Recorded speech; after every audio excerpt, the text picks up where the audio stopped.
Hello everyone. आज के इस लेक्चर में ज्योग्राफी का काफ़ी इंपॉर्टेंट टॉपिक सोलर सिस्टम को हम अच्छे से कंप्लीट करने वाले हैं। वीडियो बहुत ही इंपॉर्टेंट है क्योंकि इस टॉपिक से एग्जाम में हमको बहुत सारे क्वेश्चन जो है वो देखने को मिलते हैं। तो अच्छे से हम इस टॉपिक को कंप्लीट करेंगे। सारी एग्जाम रिलेवेंट इन्फॉर्मेशन मैं आपको देने वाला हूँ। वीडियो काफ़ी इंटरेस्टिंग है, आपको पढ़ के ज़रूर मज़ा आने वाला है। तो हमारे टॉपिक का नाम है सोलर सिस्टम। सोलर सिस्टम जो है ये इस यूनिवर्स का एक बहुत ही छोटा सा हिस्सा है। तो बिफोर हम सोलर सिस्टम को स्टडी करें, थोड़ी सी इन्फॉर्मेशन हमको इस यूनिवर्स के बारे में पता होना चाहिए कि ब्रह्मांड यूनिवर्स होता क्या है, इसकी उत्पत्ति कैसे हुई और ये सोलर सिस्टम जो है इस ब्रह्मांड में कहाँ पर है। तो हमको समझना जो होगा वो थोड़ा सा ईजी हो जाएगा। तो सबसे पहले हम डिस्कस करते हैं कि ये ब्रह्मांड यूनिवर्स होता क्या है, इसकी उत्पत्ति कैसे हुई है। तो फ्रेंड्स, इसको समझने के लिए 1927 में 1927 में जॉर्ज लेमेत्रे ने एक थ्योरी दी थी जिसका नाम है बिग बैंग थ्योरी। आगे चलकर 1967 में रॉबर्ट वैगनर ने इस थ्योरी की विस्तृत व्याख्या की थी। चलिए समझते हैं कि बिग बैंग थ्योरी होती क्या है। इस थ्योरी के अनुसार लगभग आज से 15 अरब वर्ष पहले ये ब्रह्मांड और यूनिवर्स जो था ये एक बिंदु के अंदर सिमटा हुआ था। आगे चलकर इसमें भयंकर विस्फोट जो है वो देखने को मिला। इस विस्फोट के कारण इस बिंदु के अंदर सिमटा हर एक कण जो था वो फैलता चला गया, जो कि ये प्रक्रिया आज भी जारी है। इसी से ब्रह्मांड की रचना हुई है। इस धमाके में बहुत ज़्यादा ऊर्जा का उत्सर्जन हुआ। ये एनर्जी इतनी ज़्यादा थी कि इस प्रभाव के चलते ब्रह्मांड आज भी लगातार फैलता जा रहा है। इसी को क्या कहा गया? बिग बैंग थ्योरी कहा गया।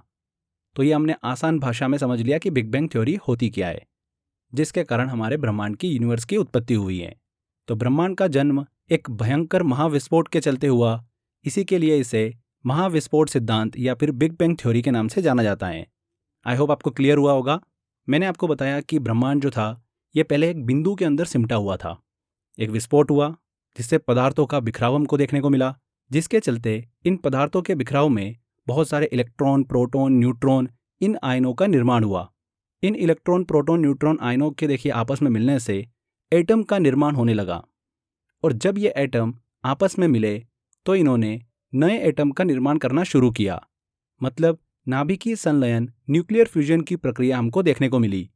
हाइड्रोजन के आइसोटोप मतलब समस्थानिक जो थे ये आपस में मिलकर हीलियम का निर्माण करने लगे, जिसमें बहुत सारी ऊर्जा जो है वो उत्पन्न हुई। इस न्यूक्लियर फ्यूजन, नाभिकीय संलयन से चमकदार पिंडों का निर्माण होने लगा, जिसे तारों के रूप में जाना जाता है। तो इस तरीके से तारों की उत्पत्ति हुई। देखिए फ्रेंड्स, यहाँ पर लाइफ साइकिल ऑफ स्टार जो है कि तारों की जो उत्पत्ति हुई उसके बाद में तारों का जीवन काल कैसे रहता है, कैसे वो एक ब्लैक होल में कन्वर्ट हो जाता है, क्या हर तारा ब्लैक होल बन जाता है क्या, ये मैं आपको वीडियो के एंड में अच्छे से क्लियर करने वाला हूँ। तो लाइफ साइकिल ऑफ स्टार जो है ये हम इस वीडियो के एंड में डिस्कस करेंगे। ठीक है, अभी हमारी स्टोरी हम कंटिन्यू रख रहे हैं। हमने बात करी कि न्यूक्लियर फ्यूजन से चमकदार पिंडों का निर्माण हुआ जिन्हें तारों के रूप में जाने जाने लगा। इन्हीं तारों के झुंडों को क्या बोला गया? आकाशगंगा बोला गया, गैलेक्सी बोला गया। और इस प्रकार बहुत सारी गैलेक्सी का निर्माण होने लगा। क्लियर हुआ आपको? तो ब्रह्मांड के अंदर ऐसा नहीं है कि एक ही गैलेक्सी है, बहुत सारी गैलेक्सी है। हमारी जो पृथ्वी है, हमारा जो सौर मंडल है, ये असंख्य आकाशगंगाओं में से एक आकाशगंगा जिसका नाम है मिल्की वे, उस आकाशगंगा का हिस्सा है। तो हमारी जो गैलेक्सी है उसका नाम क्या है? मिल्की वे। क्लियर? तो ये हमने डिस्कस किया कि ब्रह्मांड की उत्पत्ति कैसे हुई। इसकी अलग अलग लोगों ने अलग अलग थ्योरी दी है। महाविस्फोट सिद्धांत, बिग बैंग थ्योरी हमने अच्छे से डिस्कस करी। इसका प्रतिपादन किसने किया, इस थ्योरी को किसने दिया है? जॉर्ज लेमेत्रे ने दिया है। एग्जाम में सीधे क्वेश्चन पूछते हैं। इसके अलावा भी ब्रह्मांड से रिलेटेड अलग अलग थ्योरी है। एक है स्थायी अवस्था सिद्धांत, स्टेडी स्टेट थ्योरी। इसे किसने दिया है? एग्जाम में क्वेश्चन पूछा गया था ये वाला। थॉमस गोल्ड, हरमन बांडी और फ्रेड हॉयल ने इस सिद्धांत का प्रतिपादन किया है। वहीं दोलन सिद्धांत भी हमको देखने को मिलता है। पल्सेटिंग यूनिवर्स थ्योरी, ये भी इंपॉर्टेंट है। डॉक्टर एलन संडेज ने इसका प्रतिपादन किया है। तो ये तीनों सिद्धांत ध्यान रखिएगा किस किसने दिए हैं, ये हमको क्लियर हो गया है। एग्जाम में क्वेश्चन सीधे पूछ लेते हैं यहाँ से। तो हमको एक यहाँ पर क्लियर हुआ होगा इस ब्रह्मांड की हायरार्की क्या है, ये हमने अच्छे से डिस्कस की कि एक सबसे बड़ा अगर देखा जाए तो ब्रह्मांड है, यूनिवर्स है। उसके अंदर हमको बहुत सारी गैलेक्सी देखने को मिलती है और इन गैलेक्सियों के अंदर क्या है? बहुत सारे तारे हैं। उन्हीं में से एक तारा हमारा सूर्य है जो कि सोलर सिस्टम का हिस्सा है। और इस सोलर सिस्टम में बहुत सारे प्लैनेट्स और मून पाए जाते हैं। यहाँ पर हमने यूनिवर्स की बात करी, ब्रह्मांड की बात करी, तो इसे एक और नाम से जाना जाता है, कॉस्मोस। कॉस्मोस का अर्थ क्या होता है? संसार। ठीक है, ये क्वेश्चन भी एग्जाम में पूछा गया था, ध्यान रखिएगा इस चीज को। ब्रह्मांड का एक दूसरा नाम कॉस्मोस है। तो हमने देखा कि हमारी पृथ्वी जो है मिल्की वे नामक आकाशगंगा में स्थित है, जो कि इसी आकाशगंगा में स्थित सौर मंडल का एक हिस्सा है। तो चलिए अब बारी है हमारे सोलर सिस्टम को डिस्कस करने की। सौर मंडल सोलर सिस्टम को डिस्कस करें तो ये एक सूर्य, पृथ्वी, बहुत सारे अलग अलग प्लैनेट्स, मून्स, सेलेस्टियल बॉडीज, खगोलीय पिंड, इन सब का एक परिवार है। इसको हम ऐसे समझ सकते हैं कि जो सूर्य है ये एक पिता की तरह काम कर रहा है और इसके 8 संतानें हैं, जो कि क्या है, प्लैनेट्स हैं, ग्रह हैं। तो इस सोलर मंडल में सूर्य एक तारा है, स्टार है, और इसमें 8 प्लैनेट हैं। ये 8 प्लैनेट के नाम आप सभी को पता भी होंगे: बुध, मरकरी, शुक्र, वीनस, फिर नंबर आता है हमारी पृथ्वी का Earth, Mangal, Mars, Brihaspati, Jupiter, Shani, Saturn, Arun, Uranus, और लास्ट में आता है वरुण, इसे बोला जाता है नेपच्यून। ठीक है, तो ये 8 हमारे सौर मंडल के ग्रह हैं। ये सभी प्लैनेट जो है पैराबोलिक पाथ, परवलयाकार मार्ग पर सूर्य की परिक्रमा करते हैं। सूर्य हमारे सौर मंडल के केंद्र में स्थित हैं, जो सौर परिवार के लिए ऊर्जा और प्रकाश का मुख्य स्रोत हैं। एनर्जी और लाइट जो है वो हमें सूर्य से ही प्राप्त होती है। इस आधार पर अगर हम इन सेलेस्टियल बॉडी को 2 भागों में बांट सकते हैं, एक हो गए तारे और दूसरे हो गए ग्रह। तारे और ग्रह में क्या अंतर होता है? देखिए, बहुत छोटा सा अंतर है, इसको हम क्लियर कर लेते हैं। ऐसी सेलेस्टियल बॉडीज, ऐसे खगोलीय पिंड जिनके पास अपनी खुद की ऊष्मा, अपनी खुद की लाइट होती है, उन्हें क्या कहा जाता है? स्टार कहा जाता है, तारा कहा जाता है। वहीं पर ऐसे खगोलीय पिंड, ऐसे सेलेस्टियल बॉडी जिनके पास अपनी खुद की ऊष्मा, प्रकाश नहीं होता है, ये प्रकाश लाइट के लिए सूर्य के समान तारों पर निर्भर रहते हैं, उन्हीं को क्या कहा जाता है? प्लेनेट या फिर ग्रह कहा जाता है। तो ये एक छोटा सा कॉन्सेप्ट आपको क्लियर हो गया होगा। चलिए अब सौर मंडल के सभी एलिमेंट को हम डिस्कस करते हैं। सबसे पहले हम सन की बात करते हैं। तो सन जो है ये क्या है? एक स्टार है, जिसे सोलर सिस्टम का क्या कहा जाता है? मुखिया कहा जाता है। इसका डायमीटर कितना है? 13.9 लाख किलोमीटर है। सूर्य की वर्तमान आयु डिस्कस करें तो अभी लगभग ये 4.7 अरब वर्ष का है। सूर्य के द्रव्यमान में इसके मास के अंदर 70% लगभग हाइड्रोजन है और 27% के आसपास इसमें हीलियम है। क्लियर? सूर्य का जो प्रकाश होता है वो पृथ्वी पर लगभग 8 मिनट 20 सेकेंड में पहुंचता है। सीधे एग्जाम में आपसे क्वेश्चन पूछते हैं तो ध्यान रखिएगा इस चीज़ को। सूर्य से जो प्रकाश निकलता है वो हमारी पृथ्वी तक पहुंचने में कितना समय लेता है? 8 मिनट 20 सेकेंड। अब देखिए, सोलर सिस्टम में हमने बात करी कि एक सन है और उसके साथ में देखिए 8 प्लेनेट हैं। तो ये सभी जो है ये अपने एक्सिस पे क्या करते हैं? घूमते रहते हैं। तो सन भी घूम रहा है। सूर्य जो है अपने एक्सिस पे पश्चिम से पूर्व, वेस्ट टू ईस्ट की ओर घूमता रहता है, रोटेटिंग करता है। ये चीज़ दिमाग में रखिएगा। सूर्य का अपना कोई भी उपग्रह नहीं है, कोई भी उसका मून नहीं है। जैसे हमारे अर्थ का उपग्रह क्या है? चंद्रमा है। उस तरीके से सूर्य का कोई भी मून, कोई भी उपग्रह नहीं है। सूर्य के सेंटर का तापमान जो है लगभग 15 मिलियन डिग्री सेल्सियस है। लगातार सन के सेंटर में न्यूक्लियर फ्यूजन की रिएक्शन जो है वो चलती रहती है। हाइड्रोजन के एटम्स आपस में मिलकर हीलियम का निर्माण करते रहते हैं और कंटिन्यूसली एनर्जी जो है वो निकलती रहती है। इसीलिए सूर्य के केंद्र, सेंटर का जो तापमान होता है वो बाह्य परत जो होती है उसकी फोटोस्फीयर, उससे सबसे ज़्यादा होता है। सूर्य का जो हमको भाग दिखाई देता है वो कौन सा भाग दिखाई देता है? फोटोस्फीयर वाला पार्ट दिखाई देता है, जिसे प्रकाश मंडल के रूप में जाना जाता है। इस फोटोस्फीयर का भी जो भारी भाग है वो केवल सूर्य ग्रहण, सोलर एलिप्स के समय ही हमको दिखाई पड़ता है, जिसे क्या कहा जाता है? किरिट या फिर कोरोना कहा जाता है। अभी हाल ही में फ्रेंड्स, साल 2018 में नासा ने पार्कर सोलर प्रोब नामक एक अंतरिक्ष यान जो है वो अंतरिक्ष में भेजा था। इस स्पेसक्राफ्ट का लक्ष्य क्या था? डिटेल के साथ सूर्य की स्टडी करना। नासा के मुताबिक अप्रैल 2021 को यह स्पेसक्राफ्ट जो है सूर्य की भारी वाली वायुमंडल जो है कोरोना, उसके अंदर घुस गया है और सूर्य को स्पर्श करने वाला ये पहला अंतरिक्ष यान बना है। तो ये एक बेसिक इन्फॉर्मेशन आपको पता होना चाहिए। एग्जाम में यहाँ से क्वेश्चन पूछा जा सकता है। हमारी जो भारत की स्पेस एजेंसी है इसरो, उसने भी सन की स्टडी के लिए अपना पहला सोलर मिशन जो है आदित्य L1 वो लॉन्च किया था, जिसका मुख्य लक्ष्य क्या है? सन की डिटेल में स्टडी करना। क्लियर? यहाँ पर हमने देखिए फोटोस्फेयर की बात करी। फोटोस्फेयर जो है ये होता क्या है? ये एक गैसीय संरचना है जिसमें 90% जो है वो हाइड्रोजन होती है, 9% हीलियम होती है और 1% हैवी एलिमेंट्स होते हैं। फोटोस्फेयर जो होता है ये सूर्य की बाह्य प्रकाशित सतह को कहा जाता है, जहाँ पर बहुत सारे फोटॉन्स की अधिकता पाई जाती है। सन का जो सबसे अंदर वाला पार्ट होता है सेंटर वाला पार्ट होता है उसे क्या कहा जाता है, कोर कहा जाता है। इसके बाद इसकी सेकेंड लेयर आती है रेडिएक्टिव जोन, तीसरी आती है कन्वेक्टिव जोन, चौथे नंबर पर आता है फोटोस्फेयर, पांचवी जो लेयर होती है इसकी वो होती है क्रोमोस्फेयर, ये हम सन के सेंटर से बाहर की तरफ आ रहे हैं। छठी जो लेयर होती है वो होती है कोरोना, जहाँ पर मैंने अभी आपको बताया कि नासा का एक स्पेसक्राफ्ट है पार्कर सोलर प्रोब, वो यहाँ तक पहुँच चुका है।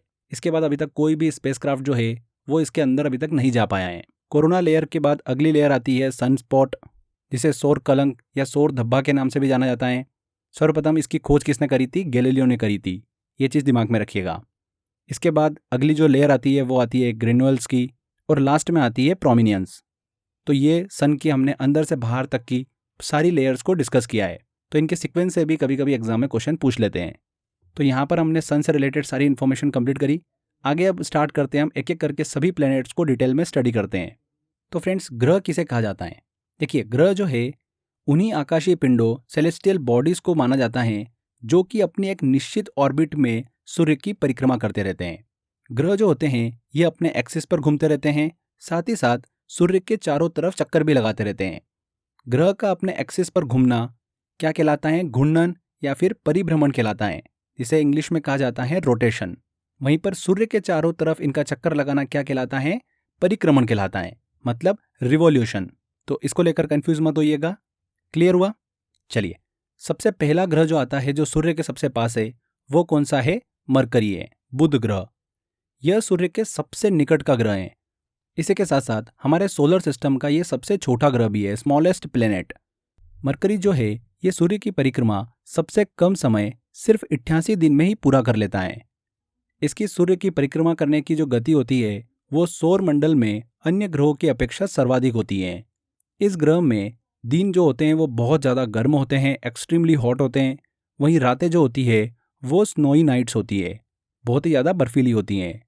मरकरी के पास अपना कोई भी उपग्रह नहीं है। इसी के साथ साथ इस ग्रह पर एटमॉस्फेयर का अभाव हमको देखने को मिलता है, मतलब एटमॉस्फेयर भी वहाँ पर नहीं है। सूर्य और पृथ्वी के बीच में होने के कारण बुध और शुक्र ग्रह जो है, मरकरी और वीनस, इन्हें आंतरिक ग्रह मतलब इंटीरियर प्लैनेट्स के नाम से जाना जाता है। हमने बात करी कि यहाँ पर एटमॉस्फेयर है ही नहीं, तो एटमॉस्फेयर की देखिए अब्सेंस होने के कारण बुध पर जीवन जो है वो बिल्कुल असंभव है, क्योंकि यहाँ पर दिन जो होता है वो बहुत एक्सट्रीमली हॉट होता है और रातें जो होती है वो बर्फीली होती हैं। मरकरी का एक दिन जो है वो हमारी पृथ्वी के 90 दिन के बराबर होता है। तो ये मरकरी को हमने अच्छे से डिस्कस किया। इसके बाद अगला जो ग्रह आता है, अगला प्लेनेट आता है, वो आता है वीनस। ये प्लेनेट जो है ये पृथ्वी के सर्वाधिक नज़दीक हैं। ये सूर्य और चंद्रमा के बाद तीसरा सबसे ज़्यादा चमकीला ग्रह है। वीनस जो है शाम को पश्चिम दिशा वेस्ट डायरेक्शन में और सुबह को पूर्व दिशा में दिखाई देता है, इसलिए इसे सांझ का तारा या फिर इवनिंग स्टार के नाम से जाना जाता है। भोर का तारा कहा जाता है वीनस को। वेरी वेरी इंपॉर्टेंट है, एग्जाम में सीधे क्वेश्चन पूछते हैं कि इवनिंग स्टार के रूप में इनमें से किस ग्रह को जाना जाता है, तो वीनस को जाना जाता है। इस ग्रह को पृथ्वी की बहन अर्थ सिस्टर के नाम से भी जाना जाता है, क्योंकि ये आकार में, घनत्व में, व्यास में, डेंसिटी में बिल्कुल पृथ्वी के लगभग बराबर ही है। वीनस की बात करें तो यहाँ पर एटमॉस्फेयर हमको देखने को मिलता है। इस एटमॉस्फेयर में कार्बन डाइऑक्साइड जो है वो सबसे ज़्यादा पाई जाती हैं। लगभग 90 to 95% हमको यहाँ पर कार्बन डाइऑक्साइड देखने को मिलती हैं, जिसके कारण यहाँ पर प्रेशर कुकर जैसी स्थिति जो है वो उत्पन्न हो जाती है। इसीलिए वीनस को सबसे गर्म ग्रह के रूप में जाना जाता है। हॉटेस्ट प्लेनेट जो है वो कौन सा है? वीनस है। Very very important point, exam में पूछा जा सकता है। भले ही मरकरी जो है वो सन के सबसे पास में है, बट वहाँ पर एटमॉस्फेयर नहीं है, और वीनस के पास अपना एटमॉस्फेयर है, बट वहाँ पर कार्बन डाइऑक्साइड ज़्यादा है, जो कि एक प्रेशर कुकर जैसा काम करती हैं और वीनस पे बहुत ज़्यादा गर्मी जो है वो उत्पन्न कर देती हैं। इसीलिए इसे हॉटेस्ट प्लेनेट के रूप में जाना जाता है। इसी के साथ साथ एक और इम्पॉर्टेंट पॉइंट ध्यान रखिएगा, वीनस के चारों तरफ सल्फर डाइऑक्साइड के घने बादल जो है वो देखने को मिलते हैं। डेंस क्लाउड हमको देखने को मिलते हैं सल्फर डाइऑक्साइड के। ये चीज़ पूछी जाती है कि ऐसा कौन सा ग्रह है जहाँ पर सल्फर डाइऑक्साइड के घने बादल जो है वो पाए जाते हैं, तो कौन सा है? वीनस। ये एग्जाम में क्वेश्चन पूछा गया था। अब अगर वीनस की कुछ इंटरेस्टिंग चीज़ों को डिस्कस करें तो वीनस और यूरेनस जो दो ग्रह हैं, इन दोनों की जो रोटेशन डायरेक्शन होती है, मतलब घूर्णन दिशा जो होती है, जो अपने एक्सिस पे घूमते रहते हैं, ये विपरीत डायरेक्शन होती है। मतलब सौर मंडल में ये दोनों ग्रह जो हैं ये अपने एक्सिस पर पूरब से पश्चिम की डायरेक्शन में घूर्णन करते हैं। वहीं बाकी सारे ग्रह जो हैं 6 ग्रह, ये सभी वामाव्रत मतलब एंटी क्लॉकवाइज घूर्णन करते हैं। तो ये काफ़ी इंटरेस्टिंग चीज़ है, दिमाग में रखिएगा, इससे रिलेटेड पॉइंट एग्जाम में पूछा जा सकता है। शुक्र और अरुण, वीनस और यूरेनस, ये दोनों पूरब से पश्चिम में घूर्णन करते हैं। वहीं बाकी सारे ग्रह जो है ये पश्चिम से पूरब की तरह घूर्णन करते हैं। क्लियर हो गई रोटेशन डायरेक्शन आपकी? तो इन ग्रहों की रोटेशन डायरेक्शन जो है ये दिमाग में रखिएगा। मरकरी के समान ही वीनस का कोई भी उपग्रह जो है वो नहीं है, कोई भी मून नहीं है। वीनस ग्रह जो है इसका परिक्रमण काल जो होता है, मतलब रिवॉल्यूशन पीरियड, कि सूर्य की परिक्रमा जो है ये कितने दिनों में कंप्लीट करता है, तो 225 दिन में ये सूर्य की परिक्रमा जो है वो पूरी करता है। वहीं पर इसका घूर्णन काल जो है कि अपने एक्सिस पर एक चक्कर जो है ये कितने टाइम में पूरा करता है, तो 243 दिनों में ये एक चक्कर पूरा करता है। और पूरे सौर मंडल में सबसे लंबा दिन जो होता है वो इसी ग्रह का होता है, 243 अर्थ डे का। जैसे हमारे पृथ्वी पर 24 घंटे का एक दिन होता है, ठीक है। वहीं पर ही वीनस पर 243 अर्थ डे का एक दिन होता है। इतना स्लो ये घूर्णन करता है। शुक्र ग्रह में सबसे लंबे दिन और रात हमको देखने को मिलते हैं। पौराणिक काल में शुक्र ग्रह को लूसीफर के नाम से जाना जाता है। तो ये वीनस से रिलेटेड कुछ इंपॉर्टेंट पॉइंट्स हमने डिस्कस करें। अब सौर मंडल में जो तीसरे नंबर पर ग्रह हमको देखने को मिलता है वो है हमारी पृथ्वी, अर्थ। तो इससे रिलेटेड सारे पॉइंट्स कवर करते हैं। अर्थ जो है ये आकार की दृष्टि से हमारे सौर मंडल का 5वां सबसे बड़ा ग्रह है और सूर्य से दूरी के क्रम में ये तीसरे स्थान पर आता है। पृथ्वी हमारे एक्सिस पर 23.1/2 डिग्री जो है वो झुकी हुई है। वहीं ध्रुवों पर पोल्स के पास में थोड़ी चपटी दिखाई देती है। पृथ्वी सौर मंडल का एकमात्र ऐसा ग्रह है जहां पर हमको जीवन देखने को मिलता है। अर्थ में जल की अधिकता होने के कारण स्पेस से देखने पर अर्थ नीली दिखाई देती है, इसीलिए इसे नीला ग्रह या फिर ब्लू प्लेनेट के नाम से जाना जाता है। पृथ्वी का घूर्णन काल अगर हम देखें, रोटेशन टाइम, तो 23 घंटे 56 मिनट और 4 सेकंड का है, मतलब एक दिन। वहीं पृथ्वी का सूर्य के चारों ओर का एक परिक्रमण काल अगर हम डिस्कस करें, रिवोल्यूशन टाइम, तो वो है 365 दिन 5 घंटे और 48 मिनट, जो कि लगभग एक वर्ष का होता है। क्लियर हुआ आपको? पृथ्वी को सूर्य का एक चक्कर लगाने में जो समय लगता है उसे सोलर ईयर के रूप में जाना जाता है, सौर वर्ष के रूप में उसे जाना जाता है। पृथ्वी का एकमात्र उपग्रह है, एकमात्र मून है, जिसे बोला जाता है चंद्रमा। पृथ्वी की रेडियस अगर हम देखें तो कितनी है? 6371 किलोमीटर है। ये रेडियस एग्जाम में पूछ ली थी कि अर्थ की रेडियस कितनी है, तो 6371 किलोमीटर। सूर्य से पृथ्वी की दूरी अगर हम देखें तो 8 प्रकाश मिनट दूर पर देखिए अर्थ स्थित है। कितना? 8 प्रकाश मिनट दूर। पृथ्वी अपने एक्सिस पर हर 24 घंटे में 360 डिग्री घूमती है। अगर हम 1 घंटे में देखें तो कितना डिग्री घूम जाती है? 15 डिग्री घूम जाती है। ये भी एग्जाम में क्वेश्चन पूछा हुआ है। तो ये अर्थ से रिलेटेड कुछ इंपॉर्टेंट पॉइंट्स। अब हम अर्थ का जो उपग्रह है एकमात्र चंद्रमा, उससे रिलेटेड कुछ इन्फॉर्मेशन कवर कर लेते हैं। हमारे सौर मंडल में कुल 8 ग्रह हैं, उनमें से कुछ ग्रहों के ही उपग्रह हमको देखने को मिलते हैं। मरकरी, वीनस, इनके कोई भी उपग्रह हमको नहीं देखने को मिलते हैं। इसके बाद हम मंगल को पढ़ने वाले हैं, मार्स को पढ़ने वाले हैं, उसके 2 उपग्रह हैं, वो भी हम आगे कवर करेंगे। यहाँ पर हम अर्थ की बात कर रहे हैं तो अर्थ का एकमात्र उपग्रह है चंद्रमा। चंद्रमा की रेडियस जो है वो कितनी है? 1737.1 किलोमीटर है, मतलब 1.74 इंटू 10⁶ मीटर। चंद्रमा पृथ्वी का एकमात्र प्राकृतिक उपग्रह है, नेचुरल प्लेनेटॉइड है। और मून जो है, चंद्रमा जो है, ये सौर मंडल का 5वां सबसे बड़ा उपग्रह है। चंद्रमा और पृथ्वी के बीच की दूरी कितनी है? 3,84,400 किलोमीटर है। सूर्य के बाद चंद्रमा जो है आसमान में सर्वाधिक चमकने वाला उपग्रह है। इसका साइज अगर हम देखें तो पृथ्वी का 1/4 भाग होता है। ये लगभग हर 28 दिनों में पृथ्वी का एक चक्कर पूरा कर लेता है। चंद्रमा के चारों तरफ पतले गैसीय आवरण जो है वो हमको देखने को मिलते हैं, जिसे क्या कहा जाता है? चंद्र बाह्यमंडल, मतलब लूनर एक्सपोस्फीयर कहा जाता है। पृथ्वी का जो चंद्रमा है ये पृथ्वी के आकार का सिर्फ 27% हिस्सा ही है। पृथ्वी से चंद्रमा जो है वो गोल दिखाई देता है, पर यह पूरी तरीके से गोल नहीं है। ये अंडे आकार का एक शेप है। इसका आकार जो है वो अंडे के भांति होता है।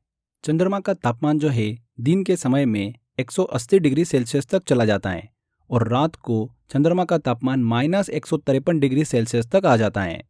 तो इतना टेम्परेचर में फ्लक्चुएशन देखने को मिलता है। चंद्रमा पर 14 दिनों का एक दिन होता है और 14 दिनों की ही रात होती है। और ऐसा क्यों होता है? क्योंकि हमारा चंद्रमा जो है ये पृथ्वी की परिक्रमा जो है 28 दिनों में पूरा करता है। चंद्रमा पर ध्यान रखिएगा, नील आर्मस्ट्रॉन्ग वो व्यक्ति हैं जिन्होंने पहला कदम रखा था 1969 में। और एडवर्ड बज़ एल्ड्रिन जो है वो चंद्रमा पर कदम रखने वाले दूसरे अंतरिक्ष यात्री हैं। नील आर्मस्ट्रॉन्ग सबको पता होता है, ऐसा एग्जाम में पूछा जा सकता है कि चंद्रमा पर कदम रखने वाले दूसरे अंतरिक्ष यात्री कौन है, तो वो कौन है? Edward buzz Aldrin. तो ये हमने अर्थ और उसका जो एकमात्र उपग्रह है चंद्रमा, उसको अच्छे से स्टडी किया। आगे बात करते हैं, अगला ग्रह आता है मार्स, मंगल। यह ग्रह जो है आकार साइज की दृष्टि से सौर मंडल का 7वां सबसे बड़ा ग्रह है। यह सूर्य से दूरी के क्रम में चौथे स्थान पर आता है।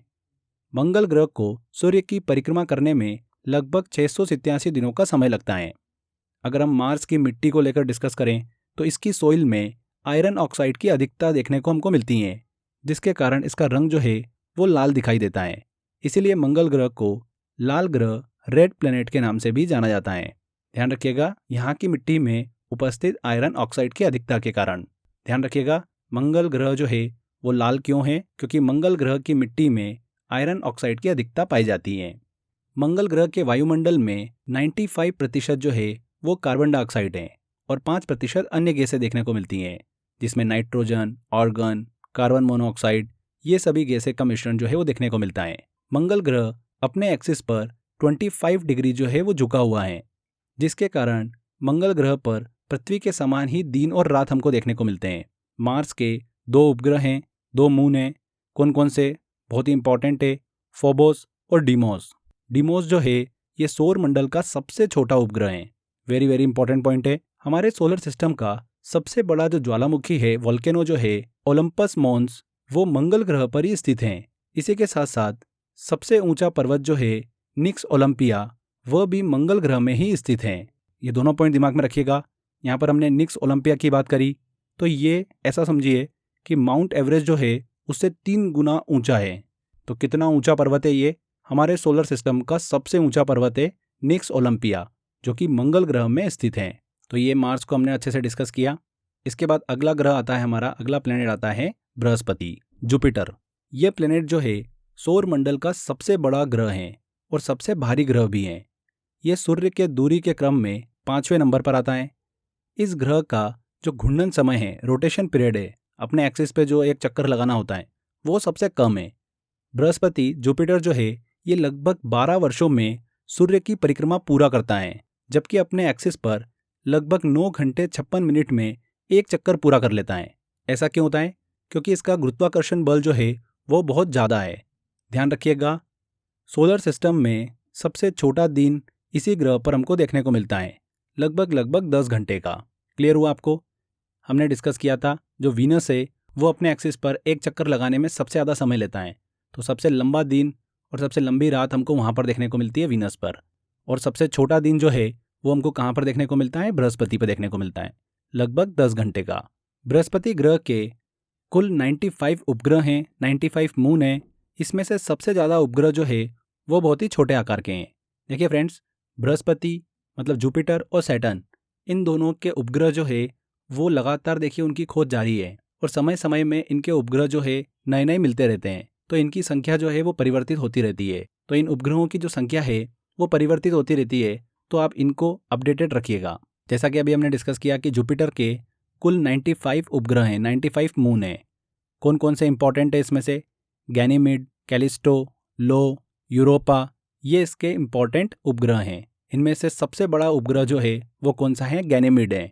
ये हमारे सौर मंडल का सबसे बड़ा उपग्रह है। ध्यान रखिएगा, सौर मंडल का सबसे बड़ा मून जो है वो कौन सा है? गैनीमीड है, जो कि बृहस्पति का उपग्रह है। बृहस्पति ग्रह की जो खोज है जुपिटर की वो किसने करी है? गैलीलियो ने करी है। यहाँ पर एक इंटरेस्टिंग चीज़ और हम डिस्कस करेंगे। जुपिटर की जो एस्केप वेलोसिटी होती है वो हमारे सौर मंडल की सबसे ज़्यादा है, 59.6 किलोमीटर पर सेकेंड। एस्केप वेलोसिटी क्या होती है? देखिए, वो वेलोसिटी, वह वेग होता है जिसमें किसी पिंड को प्रक्षेपित करने पर वह उपग्रह के गुरुत्वाकर्षण सीमा से बाहर निकल जाए, वह उस ग्रह के गुरुत्वाकर्षण सीमा से बाहर निकल जाए और वापस लौटकर ही ना आए। इसे ही क्या बोलते हैं? एस्केप वेलोसिटी कहते हैं। हमारी अर्थ की एस्केप वेलोसिटी कितनी है? 11.2 किलोमीटर पर सेकेंड है और बृहस्पति की कितनी है? 59.6 किलोमीटर पर सेकेंड। अगर इतनी रफ्तार से बृहस्पति से कोई चीज़ फेंकी जाए तो वो वापस बृहस्पति के एटमॉस्फेयर में नहीं आएगी। और ये एस्केप वेलोसिटी बहुत ज़्यादा है। बहुत ज़्यादा होने का कारण क्या है? वहाँ पर ग्रेविटेशनल फोर्स जो है वो बहुत ज़्यादा है। इसीलिए इसकी एस्केप वेलोसिटी जो है वो ज़्यादा है। जुपिटर के वायुमंडल में हमको हाइड्रोजन, हीलियम, मीथेन और अमोनिया जैसी गैसें देखने को मिलती हैं। नासा द्वारा जुपिटर के अध्ययन मतलब उसकी स्टडी के लिए 2011 में जूनो नामक एक अंतरिक्ष यान जो है वो भेजा गया था। ध्यान रखिएगा, बृहस्पति जुपिटर के अध्ययन के लिए नासा द्वारा कौन सा स्पेस सैटेलाइट भेजा गया था? जूनो। क्लियर? तो ये हमने जुपिटर को अच्छे से स्टडी किया, जहाँ पर एक दिन जो होता है वो 10 घंटे के बराबर होता है। अब बात करते हैं हम सैटर्न की, शनि ग्रह की। शनि ग्रह जो है, सैटर्न जो है, ये आकार में हमारे सौरमंडल का दूसरा सबसे बड़ा ग्रह है और सूर्य से दूरी के क्रम में छठे स्थान पर आता है। शनि ग्रह के चारों ओर हमको रिंग्स देखने को मिलती हैं, वलय छल्ले देखने को मिलते हैं, जिनकी संख्या कितनी है? 7 है। ये वलय जो है इस ग्रह की एक प्रमुख विशेषता है। यह ग्रह जो है येलो कलर का दिखाई देता है। शनि का ऊपरी वायुमंडल जो है वो पीली अमोनिया के कणों की परत से घिरा होता है, इसीलिए हमको यह येलो दिखाई देता है। सैटर्न में रिंग क्रॉसिंग की घटना जो है हमको देखने को मिलती है। इसमें लगभग प्रत्येक 15 वर्ष में एक खगोलीय घटना जो है हमको देखने को मिलती है, जिसमें शनि ग्रह के छल्ले जो होते हैं, ये रिंग्स जो होती है, वो कुछ समय के लिए लुप्त हो जाती हैं। सैटर्न के वायुमंडल एटमॉस्फेयर में बृहस्पति के समान ही हाइड्रोजन, हीलियम, मीथेन, अमोनिया ये गैसें पाई जाती हैं। इस कारण से इसे बॉल ऑफ गैसेस भी कहा जाता है, गैसों का गोला। 1955 में शनि ग्रह के वलयों का सटीक वर्णन जो है, मतलब शनि ग्रह की जो रिंग्स हैं उसका सटीक वर्णन करने वाले पहले व्यक्ति कौन है? क्रिस्टियन ह्यूजेंस हैं। ये क्वेश्चन एग्जाम में पूछा गया था अभी लेटेस्ट एसएससी के अंदर, इंपॉर्टेंट है, ध्यान रखिएगा। क्रिस्टियन ह्यूजेंस ने ही शनि के सबसे बड़े और सबसे पहले उपग्रह टाइटन की खोज की थी। क्लियर? सैटर्न का अगर हम देखिए घूर्णन काल डिस्कस करें, रोटेशन टाइम डिस्कस करें, तो वो 10 घंटे 40 मिनट का है। वहीं अगर हम परिक्रमण काल डिस्कस करें, रिवोल्यूशन टाइम, वो कितना है? 29 वर्ष का है। 29 वर्ष में ये सूर्य की एक परिक्रमा पूरी करता है। शनि ग्रह का सबसे पहला खोजा गया उपग्रह जो था वो कौन सा था? टाइटन था। अभी वर्तमान में इसके कुल उपग्रह कितने हैं? 146 हैं। 146 मून है। वेरी वेरी इंपॉर्टेंट है। हमारे सौर मंडल में सबसे ज़्यादा मून जो है वो किस ग्रह के हैं, किस प्लेनेट के हैं? सैटर्न के हैं। तो ये बिल्कुल लेटेस्ट आंकड़ा है, समय समय पर ये आंकड़ा चेंज हो सकता है, तो आप इस चीज़ को लेकर ज़रूर अपडेटेड रहिएगा। हमने शनि ग्रह के उपग्रह मून्स की बात करी, तो सैटर्न का एक मून है जिसका नाम है एनसेलेडम। इस मून पर सक्रिय ज्वालामुखी जो है वो पाए जाते हैं। सैटर्न का सबसे बड़ा जो उपग्रह है, सबसे बड़ा मून जो है वो कौन सा है? टाइटन है। वहीं पर इस सौर मंडल का ये दूसरा सबसे बड़ा उपग्रह है। पहला सबसे बड़ा उपग्रह कौन सा है? गैनीमेड है। दूसरा है टाइटन।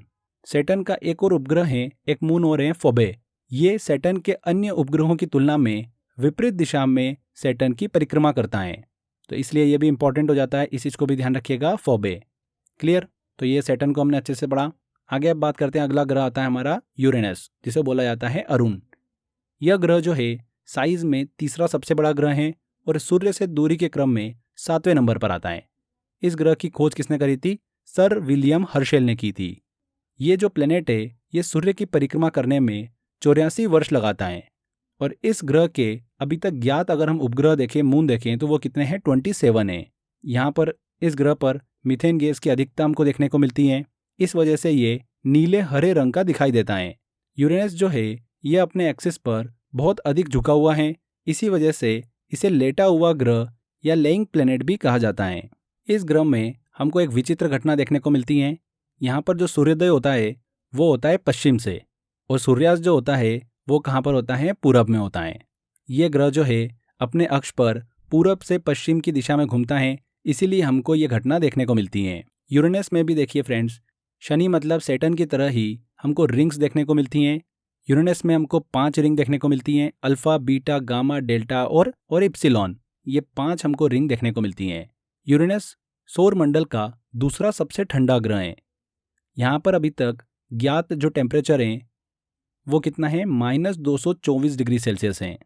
तो हमारे सौर मंडल का दूसरा सबसे ठंडा ग्रह जो है वो कौन सा है? यूरेनस है। अब हम आगे पढ़ने वाले हैं, हमारे सौर मंडल का सबसे ठंडा ग्रह कौन सा है? नेपच्यून। नेपच्यून जो है ये आकार में हमारे सौर मंडल का चौथा सबसे बड़ा ग्रह और सूर्य से दूरी के क्रम में सबसे आखिरी में आता है 8वें नंबर पर।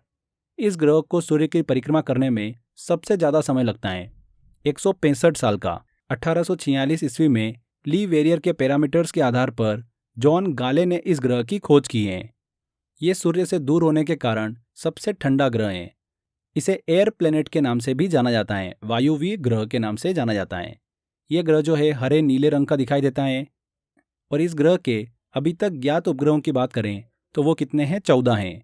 ट्राइटन उपग्रह जो है वो नेपच्यून का एक प्रमुख उपग्रह है। इसका सबसे इंपॉर्टेंट अगर हम मून डिस्कस करें, उपग्रह डिस्कस करें, तो वो कौन सा है? ट्राइटन है।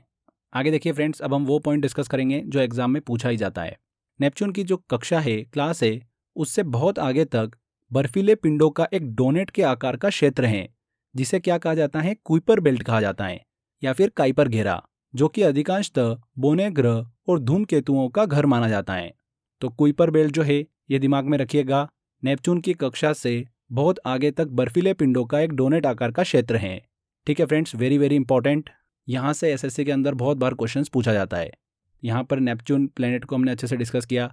ये सौर मंडल के हमने 8 ग्रहों को अच्छे से कंप्लीट किया है। इसके बाद हम बात करते हैं प्लूटो की, जिसे अगस्त 2006 से पहले सौर मंडल के ग्रह के रूप में जाना जाता था। बट अगस्त 2006 के बाद से इसका प्लेनेट का दर्जा जो है वो छीन लिया गया। प्लूटो की खोज जो है 1930 में क्लाइड टॉम्बेग ने की थी। इसे सौर मंडल का 9वां सबसे छोटा ग्रह जो है वो माना गया था। जैसा कि मैंने आपको बताया, 24 अगस्त 2006 को चेक गणराज्य के प्राग में हुए सम्मेलन में वैज्ञानिकों ने इससे ग्रह का दर्जा जो है वो छीन लिया। प्लूटो को वामन ग्रह या फिर बोना ग्रह, डॉफ प्लेनेट के नाम से जाना जाता है। इस प्रकार प्लूटो खगोलीय पिंड या फिर बोने ग्रह अगर हम बोलें इसको, तो प्लूटो के 5 प्राकृतिक उपग्रह हैं, 5 इसके मून हैं, जिसमें से सबसे इंपॉर्टेंट दिमाग में रखिएगा चारोन है, जो कि प्लूटो का सबसे बड़ा मून है, सबसे बड़ा उपग्रह है। कौन सा है? चारोन। यहाँ से भी एग्जाम में क्वेश्चन पूछा जाता है, ध्यान रखिएगा। चारोन क्या है? प्लूटो का सबसे बड़ा उपग्रह है। तो प्लूटो से रिलेटेड इन्फॉर्मेशन भी काफ़ी इंपॉर्टेंट है। अब फ्रेंड्स हम बात करते हैं डिवीजन ऑफ प्लैनेट्स की, आंतरिक पार्थिव ग्रह और बाह्य जोवियन ग्रह की। तो टेरेस्ट्रियल प्लैनेट्स कौन कौन से हैं? बुध, शुक्र, पृथ्वी और मंगल। पार्थिव ग्रह जो है, यह ग्रह सूर्य के निकट होते हैं। सूर्य के निकटता के कारण यहाँ पर अत्यधिक तापमान देखने को मिलता है। आकार में थोड़े छोटे होते हैं और इनकी गुरुत्वाकर्षण शक्ति जो होती है वो कम होती है। वहीं पर हम बाह्य जोवियन ग्रह की बात करें तो इन ग्रहों का निर्माण सूर्य से अधिक दूरी पर हुआ है। सूर्य से दूरी होने के कारण यहाँ पर पार्थिव ग्रहों की अपेक्षा तापमान हमको कम देखने को मिलता है। आकार में ये ग्रह जो होते हैं वो बड़े होते हैं और इनकी गुरुत्वाकर्षण शक्ति जो होती है वो बहुत ज़्यादा होती है। तो ये डिवीजन ऑफ प्लैनेट दिमाग में रखिएगा, कौन से ग्रह जो हैं वो टेरेस्ट्रियल प्लैनेट्स में आते हैं और कौन से ग्रह जो हैं वो जोवियन प्लैनेट में आते हैं। आगे देखिए फ्रेंड्स, इन प्लैनेट्स का क्रम जो है वो एग्जाम में अक्सर पूछा जाता है। ग्रहों का क्रम सूर्य के दूरी के अनुसार भी पूछा जाता है और ग्रहों का क्रम जो है वो उनके आकार के अनुसार भी पूछा जाता है। तो ग्रहों का क्रम सूर्य से दूरी के अनुसार तो आप सभी को पता ही होता है। सबसे पहले मरकरी आता है, फिर वीनस, फिर अर्थ, मंगल जिसे मार्स कहा जाता है, जुपिटर, सैटर्न, अरुण, यूरेनस और नेपच्यून। तो ये ग्रहों का क्रम है सूर्य से दूरी के अनुसार। पर ग्रहों का क्रम जो है उनके आकार के हिसाब से भी पूछा जाता है, जहाँ पर स्टूडेंट जो हैं वो अक्सर क्वेश्चन गलत करके आते हैं। तो आकार के अनुसार अगर हम बढ़ते क्रम में देखें, सबसे पहले छोटा आकार वाला ग्रह और धीरे धीरे उनका आकार बढ़ता चला जाए, तो आकार में सबसे छोटा है मरकरी, बुध ग्रह। फिर आता है नंबर मंगल का, तीसरे नंबर पर आता है शुक्र, वीनस, चौथे नंबर पर पृथ्वी, पांचवें पे आता है नेपच्यून, छठे पे आता है अरुण मतलब यूरेनस, सातवें पे आता है सैटर्न और आठवें पे आता है बृहस्पति। बृहस्पति का आकार सबसे बड़ा, सेकेंड नंबर पर सैटर्न मतलब शनि का, तीसरे नंबर पर आता है अरुण मतलब नेपच्यून का। आगे देखिए फ्रेंड्स, अलग अलग ग्रहों पर हमको गैसों की उपस्थिति जो है वो अलग अलग देखने को मिलती है। बुध ग्रह पर कोई भी वायुमंडल नहीं है, तो वहाँ पर सिर्फ हमको हाइड्रोजन का हल्का आवरण देखने को मिलता है। शुक्र पे बात करें तो वहाँ पर 96% CO2 है और सल्फर डाइऑक्साइड के बादल जो है वो हमको देखने को मिलते हैं। पृथ्वी पर नाइट्रोजन, ऑक्सीजन, कार्बन डाइऑक्साइड और अदर गैसेस हमको देखने को मिलती हैं, जहाँ पर नाइट्रोजन की बात करें तो वो लगभग 78% हैं, ऑक्सीजन की बात करें तो वो 21% हैं, ऑर्गन की बात करें तो 0.9%। मंगल ग्रह में अगर हम देखें तो वहाँ पर नाइट्रोजन, कार्बन डाइऑक्साइड और ऑर्गन हमको देखने को मिलती हैं। ऑक्सीजन की उपस्थिति वहाँ पर नहीं है। 98% वहाँ पर कार्बन डाइऑक्साइड है, नाइट्रोजन, कार्बन डाइऑक्साइड और आर्गन। अगर वहाँ पर ऑक्सीजन होती तो मंगल पर जीवन जो है वो संभव होता। इसीलिए वैज्ञानिक जो है वो मंगल पर जीवन की खोज में लगे हुए हैं। तो ये कुछ इंपॉर्टेंट इन्फॉर्मेशन जो आपको पता होना चाहिए। आगे देखिए फ्रेंड्स, अलग अलग ग्रहों की घूर्णन की अवधि और परिक्रमण की अवधि से रिलेटेड क्वेश्चंस एग्जाम में बहुत पूछे जाते हैं। मैं आपसे देखिए कुछ इंपॉर्टेंट डिस्कस करूंगा पॉइंट। सबसे पहली चीज़, बुध ग्रह जो है, मरकरी जो है, उसकी परिक्रमण अवधि जो है वो सबसे कम है। 88 दिन में ये सूर्य की परिक्रमा पूरी कर लेता है। इसके बाद हम बात करेंगे शुक्र की, जो कि है वीनस, जिसकी घूर्णन अवधि जो है अपने एक्सिस पे ये एक चक्कर जो है 243 दिन में लगाता है। तो सबसे बड़ा दिन जो होता है और रात होती है वहाँ पर, सबसे बड़ा दिन जो होता है वो कहाँ पर होता है? शुक्र पर होता है, वीनस पर होता है। पृथ्वी पर चूंकि हम रहते हैं तो पृथ्वी का आपको पता होना चाहिए कि घूर्णन अवधि कितनी है, 23 घंटे 56 मिनट 4 सेकंड। और परिक्रमण की अवधि जो है, मतलब सूर्य का एक चक्कर जो है 365 दिन 5 घंटे 48 मिनट और 46 सेकंड में लगता है। ठीक है। मंगल से रिलेटेड क्वेश्चन एग्जाम में पूछे जाते हैं, क्योंकि देखिए इसका डेटा जो है थोड़ा सा अर्थ से सिमिलर है। तो मंगल की जो घूर्णन की अवधि है वो 24 घंटे 37 मिनट और 23 सेकंड है। वहीं पर ही परिक्रमण की अवधि जो है वो लगभग 687 दिन की है। इसके बाद हम जुपिटर की बात करें तो जुपिटर की घूर्णन की अवधि जो है वो सबसे कम है, मतलब सबसे छोटा दिन होता है बृहस्पति पर, 9 घंटे 55 मिनट का। एंड लास्ट में जो नेपच्यून है, उसकी परिक्रमण की अवधि जो है, सूर्य की परिक्रमा जो है उसको लगाने में सबसे ज़्यादा समय लगता है वरुण को, नेपच्यून को। 165 साल में ये सूर्य की एक परिक्रमा पूरी करता है। तो ये रोटेशन और रिवोल्यूशन से रिलेटेड कुछ इंपॉर्टेंट पॉइंट्स थे जो मैंने आपसे डिस्कस करे। बहुत सारे क्वेश्चन यहाँ से पूछे जाते हैं। आगे देखिए, जल्दी से हम नंबर ऑफ मून्स को लेकर भी एक क्विक रिवीजन कर लेते हैं। सबसे पहला ग्रह आता है मरकरी, वहाँ पर कोई भी मून नहीं है, कोई भी उपग्रह नहीं है। शुक्र के भी कोई भी देखिए मून नहीं है। अर्थ का एक मून है चंद्रमा। मार्स के 2 हैं, फोबोस और डाइमोस। जुपिटर के 95 मून्स हैं, जिसमें से गैनीमीड सबसे बड़ा है और ये सौरमंडल का भी सबसे बड़ा उपग्रह है। चंद्रमा के कंपैरिजन में अगर हम देखें तो ये चंद्रमा से 2.2 गुना है। सैटर्न की बात करते हैं तो वहाँ पर 146 उपग्रह देखने को मिलते हैं। और सैटर्न का सबसे बड़ा उपग्रह कौन सा है? टाइटन है। यूरेनस में 27 और नेपच्यून में 14। ठीक है, तो ये नंबर ऑफ मून्स दिमाग में रखिएगा। लास्ट में कुछ मैं आपसे इंपॉर्टेंट टर्म्स डिस्कस करूंगा जो अक्सर एग्जाम में पूछी जाती है, जैसे कि कॉमेट क्या होता है, एस्ट्रोनॉमी क्या होती है, बिग क्रंच क्या होता है, सुपरनोवा क्या होता है, एस्ट्रॉइड क्या होती है। एस्ट्रॉइड बेल्ट से रिलेटेड भी क्वेश्चन एग्जाम में पूछे जाते हैं, और लाइफ साइकिल ऑफ स्टार। तो ये कुछ टर्म हम डिस्कस करेंगे, बहुत ही इंटरेस्टिंग है। आजकल यहाँ से भी क्वेश्चन जो है वो पूछे जाते हैं। तो छोटा सा पार्ट है, जल्दी से हम इसको कवर करते हैं। सबसे पहले हम बात करते हैं कॉमेट की। इनको हिंदी में बोला जाता है धूमकेतु। ये सौरमंडल की एक बॉडी, एक निकाय ही है जो कि पत्थर, धूल, बर्फ और गैसों के बने होते हैं, जो कि ग्रहों के समान ही सूर्य की परिक्रमा करते रहते हैं। कुछ फेमस अगर हम कॉमेट डिस्कस करें, हेली नाम का कॉमेट जो है बहुत ज़्यादा सुर्खियों में रहता है, टेम्पल 1, ये सब कुछ इंपॉर्टेंट कॉमेट के नाम हैं। ठीक है। इसके बाद अगली टर्म आती है हमारी बिग क्रंच। बिग क्रंच क्या होता है? बिग क्रंच से हम ये समझते हैं कि ब्रह्मांड जो है ये प्रेजेंट समय में क्या कर रहा है? फैल रहा है। बाद में ये विस्तार जो है ये धीरे धीरे बंद हो जाएगा और फिर ये ब्रह्मांड सिकुड़ना चालू कर देगा और धीरे धीरे क्या होगा? कंप्रेस होता चला जाएगा। ब्रह्मांड में सभी चीज़ें जो है एक दूसरे के पास आती जाएगी और ये ठीक वैसे ही हो जाएगा जैसे वह बिग बैंग थ्योरी के पहले था। समझ में आ गया? इसको बोलते हैं बिग क्रंच। अभी जो ब्रह्मांड कर रहा है कि लगातार फैल रहा है, उसका विपरीत होता चला जाएगा, उसी को बोलते हैं बिग क्रंच। क्लियर हो गया होगा आपको?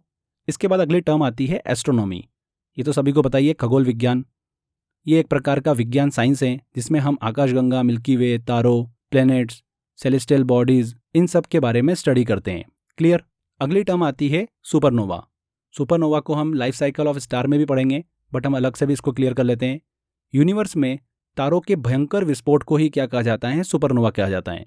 यह आकाशगंगा में बहुत बड़ा विस्फोट होता है। कुछ समय के लिए यह पूरी आकाशगंगा को धुंधला कर देता है और फिर धीरे धीरे यह खुद क्या हो जाता है? धुंधला होता जाता है। क्लियर? तो सुपरनोवा क्या है? यूनिवर्स में तारों के भयंकर विस्फोट को ही सुपरनोवा कहा जाता है। इसके बाद हम बात करते हैं एस्ट्रॉइड की। एस्ट्रॉइड को हिंदी में बोला जाता है क्षुद्र ग्रह। क्षुद्र ग्रह क्या होते हैं? ये खगोलीय पिंड होते हैं, सेलेस्टियल बॉडी होती है, जो कि ब्रह्मांड में क्या करते हैं? घूमते रहते हैं। ये अपने आकार में ग्रहों से छोटे होते हैं और उल्का पिंड जो होती है उनसे बड़े होते हैं। इस दुनिया में खोजा गया पहला क्षुद्र ग्रह जो था वो कौन सा था? सेरस था, जिसे 1819 में ग्यूसेप पियाजी द्वारा खोजा गया था, जिसे शुरुआत में एक नया ग्रह जो है वो माना जाता था, लेकिन इसे बाद में हटा दिया गया।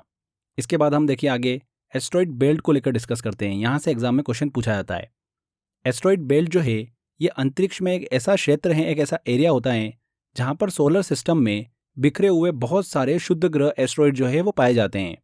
इस बेल्ट में हमको बहुत सारी चट्टानें जो है वो देखने को मिलती है, और वो क्या है? शुद्ध ग्रह ही हैं, एस्ट्रॉइड ही हैं। ये एस्ट्रॉइड बेल्ट जो है ये हमारे सोलर सिस्टम में जो मार्स है और जुपिटर है उसके बीच की कक्षा में देखने को मिलती हैं। एस्टेरॉयड बेल्ट जो है वो आंतरिक ग्रहों और बाहरी ग्रहों को भी अलग करते हैं। क्लियर हुआ आपको एस्टेरॉयड बेल्ट क्या होती है? इसकी लोकेशन जरूर दिमाग में रखिएगा। मार्स और जुपिटर के बीच की कक्षाओं में एस्टेरॉयड बेल्ट हमको देखने को मिलती हैं। अब आगे देखिए, लास्ट में हम डिस्कस करते हैं लाइफ साइकिल ऑफ स्टार की, जिसमें हम ब्लैक होल के बारे में भी जानेंगे, आदि तारा क्या होता है उसके बारे में भी जानेंगे, रेड जाइंट क्या होता है, लाल दानव तारा उसके बारे में भी जानेंगे। मतलब कंप्लीट एक तारे की लाइफ साइकिल को डिस्कस करेंगे। बहुत ही इंटरेस्टिंग पार्ट है ये, ध्यान से समझिएगा। मैंने आपको बताया था कि जब बिग बैंग हुआ था तब भयंकर विस्फोट हुआ, वहाँ पर बहुत सारे आयंस निकले और आयंस ने अलग अलग एटम्स बना दिए। ठीक है, तो उन्हीं एटम्स में हमको हाइड्रोजन देखने को मिली। तो जब आकाशगंगा में जो मौजूद हाइड्रोजन के बादल थे ये पास आकर काफ़ी बड़े बादल का निर्माण करने लगे। तो हाइड्रोजन के बादलों का पास आना, स्टार की ये अवस्था जो है ये क्या कहलाती हैं? प्रोटो स्टार कहलाती हैं, आदि तारा। तारा एक्चुअली में होता क्या है? घना बादल ही होता है। तार की इस अवस्था में गुरुत्वाकर्षण बल के कारण केंद्र में हाइड्रोजन के एटम्स जो है वो आपस में टकराने लगते हैं और हीलियम बनाना शुरू कर देते हैं। इसे ही हम नाभिकीय संलयन मतलब न्यूक्लियर फ्यूजन कहते हैं। इससे बहुत सारी ऊर्जा जो है वो उत्पन्न होती है। इसी अवस्था को तारा या फिर स्टार कहा जाता है। इसे तारे की जो है वो जवानी के रूप में देखा जाता है। कई लाखों सालों के बाद एक समय ऐसा आता है जब केंद्र में मौजूद हाइड्रोजन जो है वो पूरी तरीके से बर्न हो जाती हैं और सिर्फ हीलियम ही रह जाती हैं। तब ये स्टार जो है वो लाल रंग का हो जाता है। इसे क्या कहा जाता है? रेड जाइंट कहा जाता है। इसके बाद केंद्र में मौजूद हीलियम जो है वो न्यूक्लियर फ्यूजन करने लगती हैं और कार्बन का निर्माण होने लगता है और केंद्र में समय के साथ आयरन एटम भी बनने लगते हैं। इस अवस्था में रेड जाइंट जो है वो कोलैप्स कर जाता है और जोरदार ब्लास्ट हमको देखने को मिलता है, जिसे क्या कहा जाता है? सुपरनोवा कहा जाता है। यह स्टार की लाइफ का अंत ही माना जाता है। सुपरनोवा विस्फोट के बाद जो बचा विशाल तारे का केंद्र होता है, अगर उसका मास सूर्य के मास के 3 गुना तक है तो यह विशाल तारे का केंद्र जो है ये न्यूट्रॉन स्टार बन जाता है। और जब इस विशाल तारे का केंद्र का मास सूर्य के मास के 6 गुने से अधिक होता है तो यह ब्लैक होल में कन्वर्ट हो जाता है। तो आपको क्लियर हुआ कि कब तारा जो है वो न्यूट्रॉन स्टार बनता है और कब ब्लैक होल बनता है। तो तारे की इसी अवस्था में गुरुत्वाकर्षण बल इतना ज़्यादा हो जाता है कि यह अपने में से लाइट को भी रिफ्लेक्ट करना बंद कर देता है। तो उसे क्या कहते हैं? ब्लैक होल कहते हैं। क्लियर हुआ आपको ब्लैक होल क्या होता है? इस ब्लैक होल में क्या होता है? गुरुत्वाकर्षण बल इतना ज़्यादा होता है कि यह अपने आप में से लाइट को भी रिफ्लेक्ट करना बंद कर देता है। इसी को क्या बोलते हैं? ब्लैक होल बोलते हैं। क्लियर हुआ? वैज्ञानिकों के अनुसार हर एक आकाशगंगा के केंद्र में एक ब्लैक होल होता है और हमारी आकाशगंगा मिल्की वे के ब्लैक होल का नाम क्या है? सेगिटेरियस ए है। Very very important. यहाँ से क्वेश्चन अभी तो नहीं पूछा गया पर पूछा जा सकता है। 1971 में पहला ब्लैक होल खोजा गया था जिसका नाम क्या था? Cygnus X1। सन 1916 में अल्बर्ट आइंस्टीन ने सबसे पहले ब्लैक होल होने का प्रेडिक्शन किया था, जबकि ब्लैक होल शब्द जो है वो 1967 में J.A. व्हीलर के द्वारा दिया गया था। ध्यान रखिएगा, ब्लैक होल शब्द की उत्पत्ति जो है वो 1967 में हुई। किसके द्वारा? J.A. व्हीलर के द्वारा। और ब्लैक होल का प्रेडिक्शन जो है वो सबसे पहले अल्बर्ट आइंस्टीन ने किया था 1916 में। क्लियर? तो ये हमने लाइफ साइकिल ऑफ स्टार को डिस्कस किया। आई होप आपको समझ में आया होगा कि हर एक स्टार जो होता है वो अपनी लाइफ के एंड में ब्लैक होल में ही कन्वर्ट नहीं हो जाता है। अगर उस स्टार का साइज़ जो है वो सूर्य के मास के बराबर या फिर उससे 2-3 गुना तक है तो वो न्यूट्रॉन स्टार बन के रह जाता है। पर अगर उसका मास सूर्य के मास का 6 गुना से ज़्यादा होता है तो वो ब्लैक होल में कन्वर्ट हो जाता है। ठीक है, हमारा सन जो है ये अपने देखिए लाइफ के एंड में ब्लैक होल में कन्वर्ट नहीं होगा। ये एक छोटा तारा है इसलिए ये ब्लैक होल में कन्वर्ट नहीं होगा। क्लियर हुआ आपको? तो यहाँ पर फ्रेंड्स हमारा ये सोलर सिस्टम वाला टॉपिक कंप्लीट होता है। कंप्लीट इन्फॉर्मेशन हमने यहाँ पे डिस्कस करी। इससे बाहर आपको क्वेश्चन जो एग्जाम में नहीं देखने को मिलेगा। तो जितनी इन्फॉर्मेशन मैंने आपको दी है उतनी आपको अच्छे से स्टडी करना है, इसकी आपको बार बार प्रैक्टिस करना है। इस टॉपिक के जो मैंने आपको टेस्ट दिए हैं उसकी बार बार प्रैक्टिस करना है। सारे क्वेश्चन इस टॉपिक से आपके एग्जाम में बिल्कुल सही होंगे। चलिए अब बारी है कुछ इंपॉर्टेंट क्वेश्चंस डिस्कस करने की। हमने टॉपिक को अच्छे से पढ़ लिया है, जल्दी से कुछ क्वेश्चंस लेते हैं और उनको सॉल्व करते हैं। एग्जाम में किस तरह के क्वेश्चन जो है वो पूछे जाते हैं। देखिए हमारा पहला क्वेश्चन है, ब्रह्मांड की स्थिर अवस्था की संकल्पना स्टेडी स्टेट थ्योरी के बारे में किस वैज्ञानिक ने विचार किया था? अभी रिसेंटली एसएससी में क्वेश्चन पूछा गया था। तो फ्रेंड्स मैंने आपको बताया था स्टेडी स्टेट थ्योरी जो है देखिए ये 3 वैज्ञानिक से रिलेट करती हैं, थॉमस गोल्ड, हरमन बॉन्डी और फ्रेड हॉयल। यहाँ पे देखिए फ्रेड हॉयल सी ऑप्शन हमको दिख रहा है, बिल्कुल सही होगा। नेक्स्ट क्वेश्चन लेते हैं। दिए गए विकल्पों में से वामन ग्रह ड्रॉप प्लेनेट की पहचान करें। तो ड्रॉप प्लेनेट वामन ग्रह जो है वो किसे कहा जाता है? प्लूटो को कहा जाता है। A answer. निम्न में से किस ग्रह का कोई उपग्रह नहीं है? कोई भी देखिए यहाँ पर मून नहीं है। तो हमने बात करी थी मरकुरी और वीनस, इनके एक भी उपग्रह हमको नहीं देखने को मिलते हैं। निम्नलिखित में से किस ग्रह को भोर का तारा भी कहा जाता है? किसे कहा जाता है? शुक्र वीनस को भोर का तारा कहा जाता है। जमी हुई गैसों, चट्टानें और धूल के ब्रह्मांडीय हिमगोले जो सूर्य की परिक्रमा करते रहते हैं क्या कहलाते हैं? उन्हें क्या कहा जाता है? कॉमेट कहा जाता है, धूमकेतु। निम्न में से कौन सा सौर मंडल का सबसे ठंडा ग्रह है? तो सबसे कोल्डेस्ट प्लेनेट जो है वो कौन सा है? नेपच्यून है। सन से अगर डिस्टेंस के मामले में देखें तो ये 8वें नंबर पर आता है, नेपच्यून। कुइपर बेल्ट की कक्षा के ठीक बाहर मौजूद बर्फ की चट्टानों और धूल के पिंडों का एक वलय है, किसके बाहर है फ्रेंड्स? ये देखिए नेपच्यून के बाहर। मैंने आपको बताया था नेपच्यून की कक्षा से ठीक आगे तक हमको एक देखिए डोनेट के आकार का बेल्ट देखने को मिलता है, जो कि बर्फ चट्टानों और धूल के पिंडों से बना हुआ है, जो कि बोने ग्रहों के घर के रूप में जाना जाता है। तो यहाँ पर नेपच्यून। सौर मंडल का सबसे बड़ा ग्रह कौन सा है? तो सबसे बिगेस्ट प्लेनेट है बृहस्पति। निम्न में से कौन सा ग्रह अन्य ग्रहों की तुलना में विपरीत दिशा में घूर्णन करता है? तो यहाँ पर देखिए बृहस्पति, शनि और बुध ये सभी सेम डायरेक्शन में गति करते हैं, मतलब सेम डायरेक्शन में घूर्णन करते हैं, रोटेशन करते हैं। वहीं शुक्र जो है, वीनस जो है, ये इनके विपरीत डायरेक्शन में घूर्णन करता है, रोटेशन करता है। तो डी आंसर।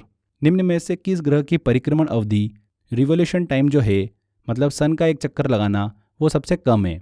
तो बुध ग्रह जो है, मर्क्यूरी जो है, उसका परिक्रमण अवधि जो है वो सबसे कम है, 88 डेज की। तो यहाँ पर ए आंसर बिल्कुल सही होगा। हमारे सौरमंडल का सबसे छोटा ग्रह कौन सा है? सबसे छोटा ग्रह तो बुध है। मीनल ने शनि के सबसे बड़े चंद्रमा पर एक निबंध लिखा था। यह निम्नलिखित में से कौन सा चंद्रमा है? देखिए यहाँ पर क्वेश्चन ये पूछ रहे हैं कि शनि के सबसे बड़े चंद्रमा पर निबंध लिखा। तो शनि का सबसे बड़ा चंद्रमा जो है, सैटर्न का सबसे बड़ा मून कौन सा है? टाइटन है। तो उसी पर निबंध लिखा होगा। तो यहाँ पर टाइटन बिल्कुल सही आंसर होगा। अगला क्वेश्चन लेते हैं। पृथ्वी की त्रिज्या कितनी है, रेडियस कितनी है? 6371 किलोमीटर। निम्नलिखित में से ब्रह्मांड के लिए दूसरा शब्द कौन सा है? कॉस्मोस का देखिए अर्थ क्या होता है? संसार, ब्रह्मांड। सूर्य की पृथ्वी से दूरी लगभग कितने प्रकाश मिनट है? तो 8 प्रकाश मिनट है। तो फ्रेंड्स इस तरीके से क्वेश्चंस एग्जाम में पूछे जाते हैं। और भी क्वेश्चंस हैं जो कि मैंने आपको टेस्ट सेक्शन में दे रखे हैं। इस टॉपिक का आप अच्छे से टेस्ट लगाइए। पूरे लेक्चर को ध्यान से देखने के बाद बार बार उस टेस्ट की प्रैक्टिस करिए। आपके इन्हीं मॉक टेस्ट में से एग्जाम में आपको क्वेश्चन देखने को मिलेंगे। तो यहाँ पर हमारा फ्रेंड्स ये लेक्चर कंप्लीट होता है। अच्छे से मेहनत करते रहिए, स्टडी करते रहिए। 101% आपको एक दिन सफलता ज़रूर मिलेगी।